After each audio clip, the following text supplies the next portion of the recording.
Welcome in, Kuma Crew. It's once more your favourite friendly despair bear Annakuma, back at it with another demo review. This one, my friends, is special. Like, super special. This one is one that I found on Twitter replying to Prim talking about how funny it is that both games were in some way inspired by Terry Pratchett. The reason for this? Because this game here, Death Corp, is inspired by the book Mort, where the Grim Reaper takes on an apprentice, and we meet Death's daughter. Now, whilst Death Corp is yet to show a daughter belonging to Death, and might obviously not ever have that, Prim does have the Death-daughter relationship going on, and I both reviewed the demo and the full game of Prim on this channel, so go check that out. Death Corp, on the other hand, sees you play as R, or this unlucky guy here.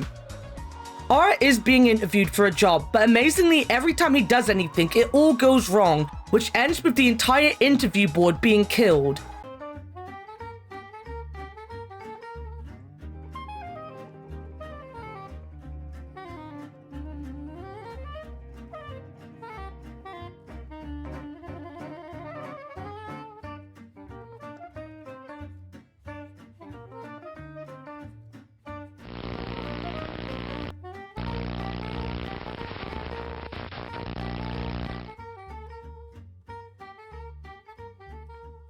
In pops Death, who wants to give us a trial run of her own, and we end up running around a house following this girl as she runs from a masked monster.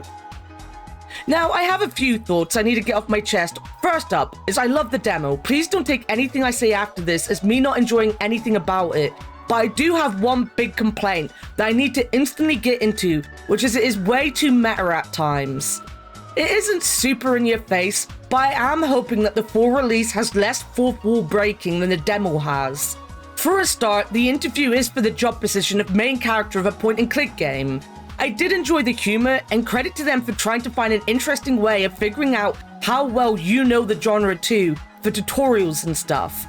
But forever having that fourth wall broken sometimes really takes you out of the game, because it's like the game wants to remind you that you're playing a game, which I feel like I do remember most of the time when playing games. Death Corp for sure has a comedy style, and I'm not against it, though it took me by surprise that the humor was more Kevin Smith than Terry Pratchett. Heck, they even have Jay just chilling in the kitchen at one point. I'm also not against that either. It was a bit of a double take moment, mainly because I was expecting more Pratchett, but I'm also a huge fan of Smith, so I appreciated it. This all being said, at the beginning of the demo, it does warn you that this isn't the full vision, basically, of the game, so changes will be made.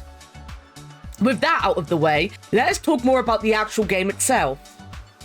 Overall, it's a really fun experience. The mechanics are pretty standard, but you do have to grab and drag things out of the inventory, which is a nice little difference to the standard click and you have it in your hand. It does take a second to get used to it, but it works well for this game. It possibly could get annoying, but I like that it's going against the grain a little. The demo really just works as one giant tutorial. Whilst the interview itself is the tutorial, even the main meat of the demo just felt like it was getting you used to what is to come in the game, and not necessarily give away what the game is going to be about. By the time you finish trying to reap this girl, it turns out this Friday the 13th themed murder is actually just that, a film being recorded and everyone has a jolly good time. Again, this isn't a negative. The main takeaway I feel is that it doesn't really feel like you get a real look at what the actual game is going to feel like, but it does show you how fun the game will play as. That could be either a really good thing or a really bad thing. I didn't personally find any of the puzzles too difficult to figure out. I did get myself completely obsessed with this toaster here, which probably took a good 10 minutes of time wondering what to do before walking off and figuring out the rest of the puzzle. There were many a time I thought to myself, finally I figured it out, just to go back and get stuck on the toaster, and not think maybe something different needs to happen first. But in the end, I feel the logic was set out very early, and I just skipped that bit and went straight to overthinking toasters, as you do. It was the art style that really stood out for me though. Quite a lot of modern point and clicks are going for a more cartoony look, akin to Curse of Monkey Island, or just going full throwback with pixel graphics. I like that Death Corp looks very different from most games. It looks much more like the recent Return to Monkey Island, again going against the grain a little bit without doing anything too over the top. If anything, the art style was the biggest thing that reminded me of Pratchett. It wasn't necessarily in the same vein as any Pratchett art, but it had that color palette I'd expect, and I do feel Art himself would fit into the Discworld. Honestly, it was also just really well animated. The death scene for the interviewers, for example, was just very well done, and it genuinely just looked the part. One big problem I had with performance is that on my beta screen, and therefore my main screen obviously, the game was jittery as hell and I couldn't stop it from jittering. When I moved it to my smaller screen, it worked well enough. I kept the big cutscene in jittery form to show what I mean. It's a concern if the game can't perform well on a decent PC with a decent screen, but again, this is a demo, and it was just weird for a point-and-click game to have that kind of problem. Not necessarily weird for a demo to have that kind of problem, though. My biggest worry, though, is that the game might not be voice acted. I haven't super looked into it yet, but I feel there's a good chance it will be, as the main cutscene is voiced. If some of these areas and characters aren't going to make it into the full game release or something, it'll make sense that the demo isn't voice acted. Now, a few games I reviewed or played recently don't have voice acting, so why am I worried about it in this game? I guess it's because of the style of jokes being told. It does give me a big Monkey Island vibe, and a lot of the jokes feel they will land much better being told to the audience instead of us reading it out loud. I feel Art in particular needs a voice. The voice they gave him is perfect, and I feel we need that going on to make him interesting. Which might sound really weird, seeing it is a game inspired by a book after all. But the game gave us a look at Art, with and without a voice, and it wasn't until I could hear him in my head that he stood out as a character to me. In the tutorial, he was kinda bland. Then he got his voice, and I could hear that going forward. Again, like always, I need to find something to talk about that could be a worry or is at least a negative, and that might be the biggest one I have. That worry being that mainly the jokes will just fall flat if we don't have that voice acting. Maybe just the jokes in general. I did have a few giggles here and there through the demo, and I got the references and what they were going for, but I think a whole game like the demo might be a bit much. I'll compare it to a game I'm yet to finish because the humor suddenly stopped hitting and instead just decided to bludgeon me instead, and that is 30 Minutes to Midnight.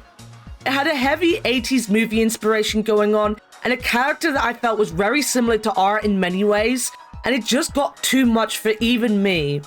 It is a rare game I just stopped playing because it was annoying me, and I haven't gone back to it yet to finish it, and I'm not even that bothered about finishing it.